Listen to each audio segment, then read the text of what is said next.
Un jardin botanique est une institution qui détient des collections documentées de plantes cultivées pour la recherche scientifique, la conservation, l'exposition et l'éducation.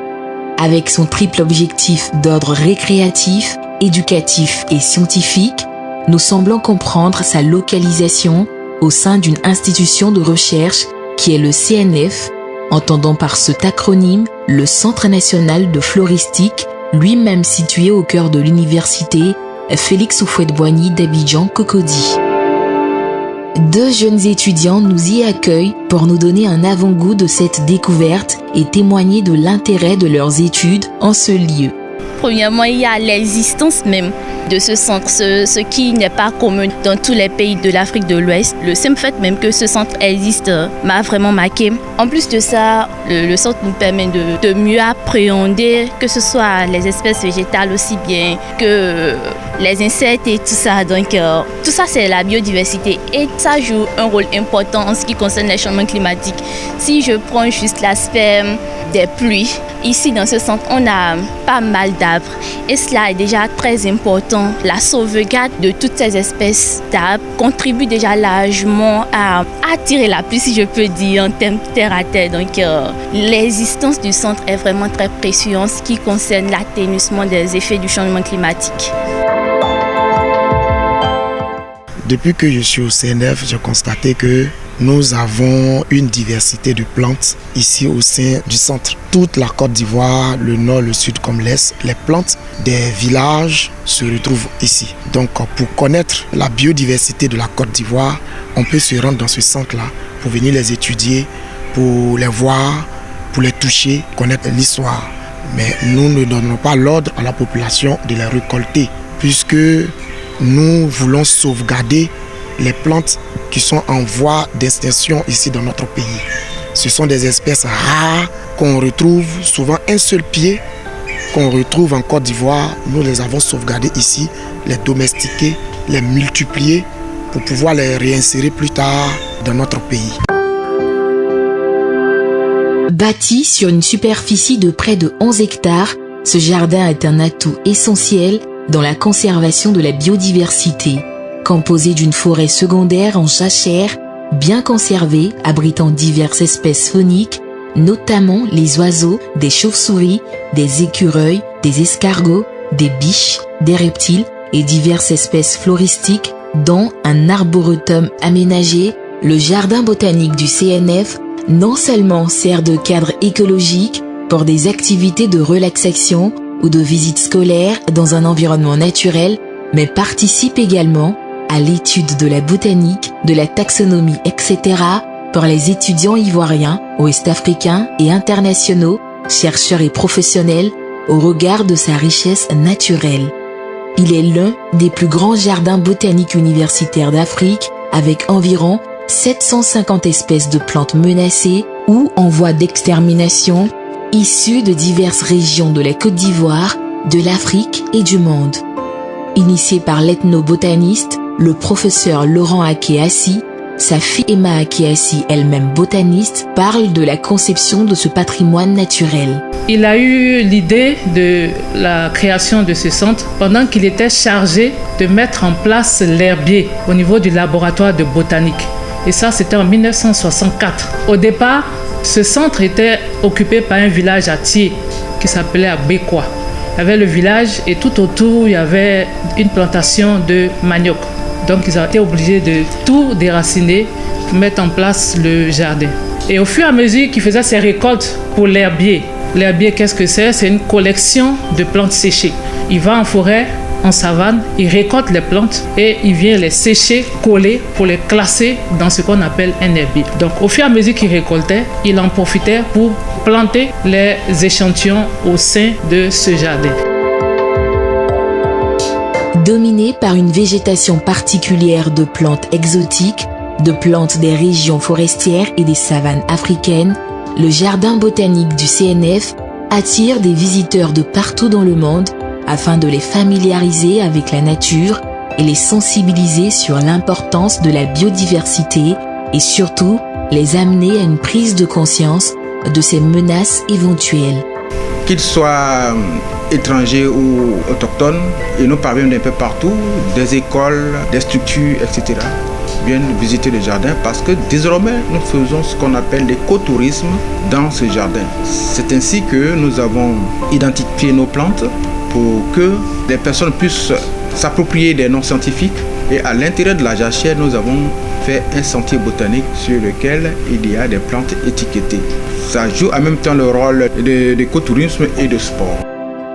Un autre atout qui suscite la visite et la curiosité des touristes est l'existence d'espèces de plantes rares à valeur emblématique et patrimoniale unique, ce qui rend ce jardin particulièrement disponible pour la recherche scientifique. Il y a des plantes symboles de la Côte d'Ivoire, le bakoré. Cette plante est utilisée comme aliment des éléphants. On raconte même que tant qu'un éléphant n'a pas ingéré dans son estomac la graine de cette plante, la graine ne peut pas pousser. La Côte d'Ivoire a pour emblème l'éléphant. Donc une plante qui nourrit l'emblème de la Côte d'Ivoire, c'est une plante emblématique. Nous avons 2 pieds ici. Les gens viennent, ils cherchent à voir le makoré. On leur montre le makoré. Il y a également une plante qu'on appelle Colla lorugnonis. Colla lorugnonis est une plante endémique ivoirienne. En botanique, quand on parle d'endémisme, il s'agit des plantes qu'on ne rencontre nulle part ailleurs dans le monde. Le monde entier enregistre cette plante dans son patrimoine parce que la Côte d'Ivoire, là, on a réintroduit ça ici. Il y a des gens qui viennent pour voir cette plante. Il y a une autre espèce qu'on appelle Okubaka obrevillei. Et donc, Okubaka obrevillei est une plante dont nous avons un pied ici. Et l'histoire raconte qu'en forêt, quand vous soulevez le doigt pour dire voici ça, vous retournez au village sourd-muet ou paralysé, ou même on vous retourne en civière.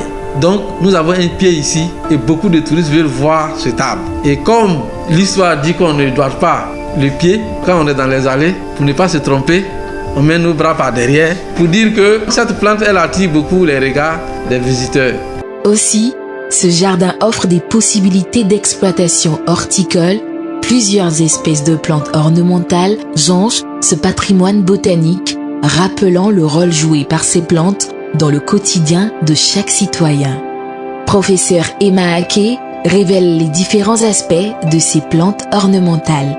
Les plantes ornementales sont des plantes qui sont utilisées pour décorer l'environnement, décorer les maisons, décorer les rues et les avenues. On a pu récolter environ 300 espèces ornementales cultivées et vendues dans le sud de la Côte d'Ivoire. Mais quand on va même vers le nord, c'est toujours les mêmes espèces qu'on rencontre. Dans les appartements, par exemple, dans les salons, on rencontre des plantes ornementales qu'on appelle des fleurs coupées. La plante, elle grandit. Sur les terrasses, on rencontre des plantes vertes. Ce sont des plantes d'ombre qu'on utilise pour garnir les terrasses. Dans les jardins, il y a toutes sortes de plantes ornementales. Il y a des arbustes, il y a des arbrisseaux, il y a même des arbres. Il y a des plantes également qu'on utilise comme alignement pour faire des haies. On dit haies vives. Et effectivement, le long des rues et des avenues, si vous voyez également, on rencontre toutes sortes de plantes décoratives. En vue de la protection et la préservation de cette richesse naturelle, du Centre national de floristique, des plans d'action ont été minutieusement élaborés et mis en œuvre autour de 3 principaux axes de développement durable, à savoir les volets économiques, social et environnemental. Professeur Thiébré-Marie Solange, botaniste au CNF. Essentiellement, il va tourner autour de 3 axes. C'est d'abord, dans un premier temps, la domestication des plantes, production de pépinières. Le second axe du plan d'action, en fait, c'est les reboisements. Créer des zones de conservation de la biodiversité à travers la Côte d'Ivoire. C'est déjà en cours de création dans 3 zones Il y a souvent des partenariats privés-publics qui se mettent en place. Donc nous travaillons actuellement avec une société sucrière dans le nord du pays, avec une société minière dans le centre du pays et une société hydroélectrique dans l'ouest du pays.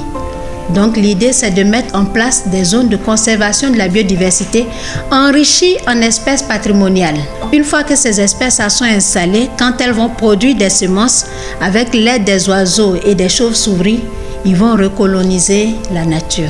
Et le troisième axe, effectivement, c'est surtout au niveau de la domestication et puis participer surtout à l'échiquier économique de la Côte d'Ivoire. Comment est-ce qu'on le fait au niveau du centre? Au niveau du centre, l'idée en fait c'est de domestiquer tout ce qui est plantes ornementales nouvelles pour la Côte d'Ivoire. Il y a tout un pan de notre économie qui repose en fait sur les pépiniéristes qui permettent d'une part de rendre vert la nature et puis ça participe aussi à la lutte contre la pauvreté. Une sensibilisation des populations aux enjeux du développement durable est fondamentale dans la lutte contre la pauvreté et la préservation de la flore. Le Centre national de floristique patrimoine naturel ivoirien, sous-régional, voire mondial, est à préserver. Y aller, c'est recevoir des informations sur l'histoire de cet héritage légué à la Côte d'Ivoire par le professeur Akéassi. Ces actions méritent d'être pérennisées. C'est l'objectif que s'est assigné la direction du CNF, conduite actuellement par le professeur Ouattara Djakalia, enseignant à l'UFR Biosciences, chercheur ex-sciences des communautés humaines et des plantes à l'université Félix Houphouët-Boigny. Il existe au sein de l'université un patrimoine national de 11 hectares qui est dédié à la conservation de la végétation de la Côte d'Ivoire. Tout n'est pas encore perdu parce que ici nous avons la quasi-totalité des espèces qui ont disparu. On appelle la population à nous aider à pérenniser ce patrimoine. Pendant que nous sommes là, nous avons besoin de mutualiser les forces. Parce que demain, il y a des enfants qui ne vont pas connaître le karité. Il y a des enfants, le cacaoyer, qui est le premier produit phare de la Côte d'Ivoire. Il y a plein de jeunes Abidjan qui ne connaissent pas le cacaoyer. S'ils viennent ici, ils vont connaître le cacaoyer. On a besoin que tout le monde vienne pour qu'ensemble, on puisse améliorer ce que les anciens nous ont laissé en héritage.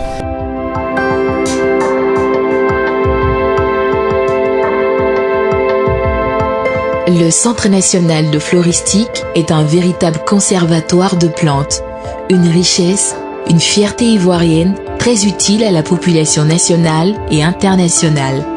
C'est une découverte qui devrait susciter la curiosité de tous, car du citoyen lambda au plus expérimenté, tous devraient pouvoir trouver des réponses aux questions sur la biodiversité dans ce patrimoine naturel. Les acteurs de développement durable engagés doivent se l'approprier pour une utilisation et une conservation durable de ce joyau national.